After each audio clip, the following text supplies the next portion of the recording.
తిరుపతి జిల్లా చంద్రగిరి నియోజకవర్గం చిన్నగొట్టిగెల్లు మండలం చిట్టేచెర్ల పంచాయతీ తుమిసేనపల్లిలో బుధవారం రాత్రి చంద్రశేఖర్ రెడ్డి అనే రైతు పొలాల దగ్గర ఆవులపై ఏనుగుల దాడి చేశాయి.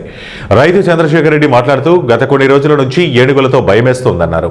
పంట పొలాలను నాశనం చేస్తున్నాయని, ఇప్పుడు ఆవుల మీద కూడా దాడి చేస్తున్నాయని, ఫారెస్ట్ అధికారులు ప్రభుత్వం చొరవ చూపి ఏనుగుల నుంచి రక్షణ కల్పించాలని వేడుకున్నారు. పేరు బాలసుబ్రహ్మణ్యం. నేను అనిమల్ హస్బెండరీ అసిస్టెంట్గా చిన్నగుడిగెల్లు మండలం చిట్టేచెర్ల గ్రామ పంచాయతీకి ఇన్ఛార్జిగా ఉన్నాను. రాత్రి తుమ్మచేనపల్లి గ్రామం నందు చంద్రశేఖర్ రెడ్డి అనే ఒక రైతు ఒక పొలంలో ఏనుగులు రావడం జరిగింది. అదేవిధంగా అక్కడ ఉన్న ఎద్దులు ఉన్నాయి, ఏవైతే ఎద్దులు ఉన్నాయో ఎద్దుల పైన కూడా దాడి చేయడం జరిగింది. చాలా తీవ్రంగా గాయాలయ్యాయి. రాత్రి నాకు ఫోన్ చేసి వెంటనే స్పందించి వచ్చి చూడడం జరిగింది.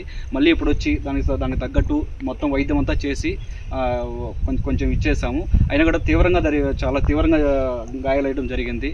కొంచెం కుదిరిపడడానికి కొన్ని రోజులు అయితే టైం పడుతుంది.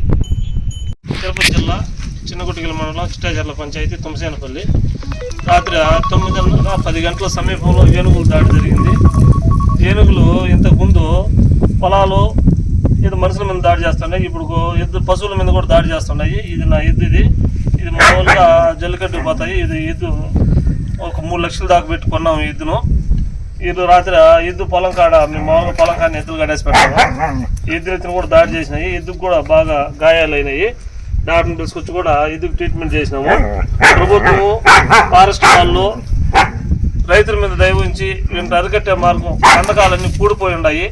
దాన్ని కన్వర్షన్ చేసి ఆ కందకాలన్నీ కొద్దిగా బాగా లోడిచ్చి చేస్తే మాకు ఈ ఏనుగుల దాడి నుంచి చాలా వరకు ఉపశమనం కలుగుతుందని తెలియజేసుకుంటా ఉన్నాను. వీళ్ళు ఇప్పటికైనా కొంచెం మా పైన దయ చూపించి, రైతుల పైన దయ చూపించి ప్రభుత్వం వారు ఈ కందకాలు తీయాలని కోరుకుంటా ఉన్నాం. మడి కూడా చాలా దాకా తినేసినాయి. మడి చెరువు దాట కూడా తిన్నాయి. వాళ్ళవి మాది మడి తిన్నాయి. మా ఎద్దు పైన దాడి చేసింది. ఈ ఎద్దు మా ఇంట్లో ఒక పిల్లలాగా చూసుకుంటా ఉండేవాళ్ళం. ఎద్దులు కూడా మేము మా ఎద్దు మీద కూడా దాడి చేసినాయి. ప్రభుత్వం వారు చొరవ తీసుకొని మాకు ఏనుగుల దాడి నుంచి తప్పించే మార్గం చూడాలని కోరుకుంటా ఉన్నాను.